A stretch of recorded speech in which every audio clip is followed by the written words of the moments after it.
সে তোমাকে বারবার কষ্ট দিচ্ছে, তবুও তাকে ছাড়তে পারছো না।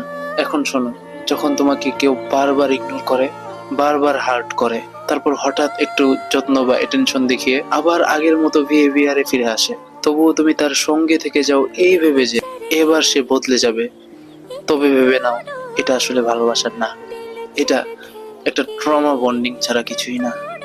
এই অবস্থায় নিজের সাথে মিথ্যে আশা দেওয়া বন্ধ করো, কারণ এই সম্পর্কে থেকে তুমি ডিপ্রেশন আর কষ্ট ছাড়া কিছুই পাবে না। আর ভালোবাসায় কখনো কনফিউশন থাকে না, সেখানে থাকে ক্লারিটি, আনন্দ আর যত্ন। যে সত্যি তোমাকে ভালোবাসে সে তোমাকে সবসময় নিজের প্রায়োরিটিতে সবার আগে রাখবে। সে তোমাকে বারবার কষ্ট দিচ্ছে, তবুও তাকে ছাড়তে পারছো না। এখন শোনো, যখন তোমাকে কেউ বারবার ইগনোর করে, বারবার হার্ট